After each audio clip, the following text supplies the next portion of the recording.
Hi again, folks. Welcome to the Sabre Zone. This is the video on this channel that always discusses your comments and what you guys had to say. So let's check one I found. All right, here it comes. And Thirst Responder says, consistently inconsistent. As a fan, I feel like a codependent and always waiting for my spouse to change. I'm mistreated, and then they do something good, which gives me hope, and then they pummel my spirits once again. True love indeed. Oh my God, that's brutal. But isn't it true, right, TR? Isn't that true? I mean, I've been going through it. Rest assured, guys, you can go through more pain. I've been going through it since their first playoff season ever. So you can go through it if I've been through it, and guys like Mike Phelan been through it. We've been through the ringer, believe me. We had our hearts broken in decade number one. We had the team all decade to win a Stanley Cup, no cup. The 80s, the rebuild starting. Bowman's building the team, runs out of time, rebuild unfinished. No playoff round win for 10 years. Mayday, the 90s happened. Mayday comes in. Nothing happens after Mayday, really. And then the next thing you know, we get this guy, Mike Pekka, who then becomes our captain, and he takes this average blue-collar team, which I believe in, this blue-collar team in the late 90s, to the Final Four, the finals. Then we lose Dominic Hasek 2 years later.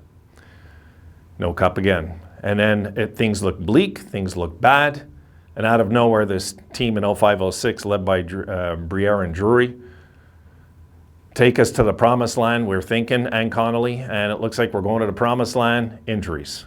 End that dream in 07, they leave town. End of that decade, then comes the tank decade. And then the next thing you know, here we are, a decade later, waiting for something to happen. And you know what, I'm gonna put this right out there. You're not a real fan if you can't stick by your team now, right, guys?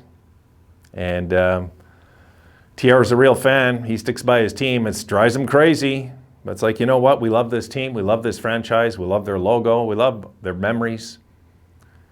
They're clear, intact, permanent. We don't forget where we came from as a fan, you know? And I believe that, you know, we went from the golden era to the frustrating era to the blue-collar era to the surprise era to the tank era, and I'm hoping we go the next era into the championship era is what my hopes as a fan. So I don't think that's far-fetched, and people that think that's far-fetched, those are guys I would have killed in spars in Taekwondo. I swear to God, putting it nicely. Guys that have defeatist attitudes are easy to manipulate and easy to, I'm thinking Taekwondo here, easy to confuse. And we can't do that as fans, okay? As fans, we have an obligation to believe in them. That's our obligation as a fan. It doesn't matter how things look. There's a thing called mirage. We're gonna look back at this decade one day if we won some Stanley Cups, and we're gonna say, yeah, I should have seen this coming because of all the drafts we're getting and the rebuild. And guys, we didn't lose all these pieces from all this suffering. We got more young pieces this year and moved out some older ones. With Sam and Jack gone, we got back some younger ones again. We didn't lose. We didn't lose pieces. Looks like we got a stud of a goalie in Devin Levi. There's things happening behind the scenes. Last year, I don't know how many of you complained I wanted to get Owen Power and everybody else wanted Beniers, it seemed. Not me. No. Give me the big defenseman any day. A big rushing defenseman, oh God, give me that, because that's a lot more harder to find. A lot harder to find than a centerman or a winger. It doesn't really matter. Because Beniers, we don't know what he's going to be in the NHL, right? He could be, God, he might just find his way, who knows, on the third line. There's no way to know yet. Whereas Owen Power appears to be the real deal. He appears to be the real deal, so is Devin Levi, JJ Peterka, you know, Peyton Krebs. Hates to lose. I love that about him. That's what I spot about Peyton Krebs, if you're going to ask me. And, of course, with a stud like Alex Tuch leading the way, a very young Alex Tuch, I might add.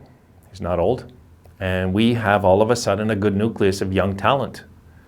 And I remember the 83 team, and I kind of compare this team to them because of the age thing, kind of.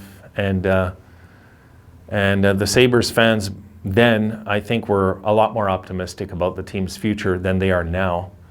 But at the same time, it takes, guys, a surprising season to turn everything. Opinions, negativity in our heads, that disappears quick with one good season. And if the Sabres next year come out with like a 45-win season, everybody's going to be saying, oh my God, like God, you know? But I will say this, if they don't address the physical side of their game, it doesn't matter if they get 45 wins.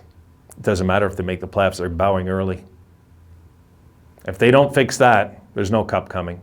And I tell you what, if they don't fix it by next year, I hope Adams and Granato get fired, really, and bring in a coach like Tortorella. Get a hard ass in there. Get a guy in there that's not going to put up with being dead last in the league in hits.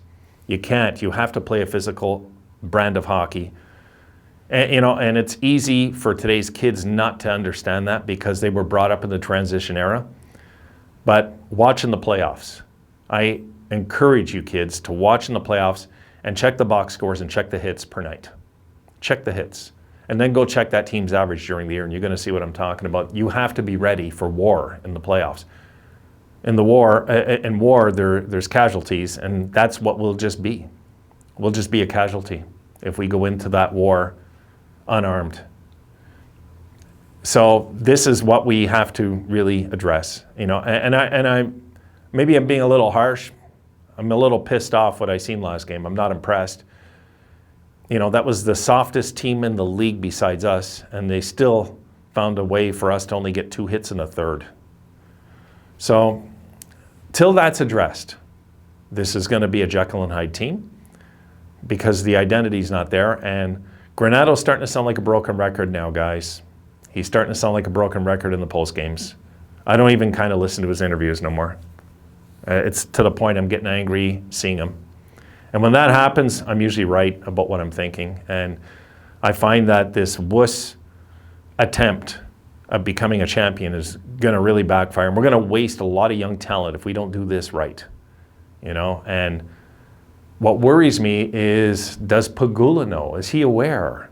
He started this rebuild because we were a wuss team. Right? When nobody came to Miller's defense, he started the rebuild. He was pissed off. He said, that's it, you know, and I don't blame him back then. But now what are we doing? We're building what? This finesse team with 5'9" defensemen? Guys, it's not going to work. It won't work. We got to get the big studs in, the physical guys on the wings, and get going, really. So we got to get a much bigger, stronger team. Stronger is important, and stop worrying about the stupid transition. It doesn't make any difference. It's just called an odd man rush, really. But now we're in the era where, okay, we got to pass it. You got to pass it. You got to pass it. Like, no, what about taking your guy out? You know, what about making sure between periods that guy's ribs are hurting? Things like that. We've got to fix this, okay? So I'm on the same boat with you that way, TR, I am. I agree. That's what they're doing to us. But it's glaring why is kind of the point I'm trying to make here. It's glaring why it's happening, you know? If we were a hard-hitting team, we'd have more wins. We'd be more proud of our team. We'd be harder to play against. We'd be more happy with every night. Every single night. We'd be more happy. There's no doubt in my mind. I've seen all their teams in their history. I know the pattern. Don't tell me the 70s team didn't have some bruisers. They did. Believe me, they had some big bruisers in that team. So we are missing that element. And, you know, I think of it like we got too small of guys in certain, like there's just no way you can. You got to have your defenseman at least 5'11" minimum. Not even. I prefer 6'1" and up. You got to have a big, strong, aggressive defense. Big, strong, you know? And of course, you got to have the offensive guys like Dahlin. I get that. But at the same time, you can't stop with the trying to Mickey Mouse it with smaller guys that refuse to play physical and think that they're in Europe back in the 80s. It's not like that now. Even Europe got tougher out there. So we got to do this. We got to fix this, man. We got to get this team going because this guy is fed up too. So I'm really hoping we see some sort of change. We probably won't this year because look, right now, this is the type of day, if I'm Adams as GM, right now, guys, I'm on the phone making calls everywhere. I can't understand how they want to keep this team together. Doesn't make any sense. That's what bothers me. Not the product on the ice. The product on the ice represents what they're doing up over them. Okay, the general manager and the coach is the product on the ice. Remember that, because the GM gives him the players, and he's the one who teaches the players to play his system, and they got to go by what the coach says, and that's our product, what we see right now. And yes, they showed some guts against Colorado, they did, but I don't think that was so much from the coaching. I think that was, honestly, I just think that was a night where they felt obligated to play good because this team is really awesome and they wanted to play their best. It's kind of the way I see it. Hoping for changes soon. On that note, folks, I'll see you in the next video. Have a great night.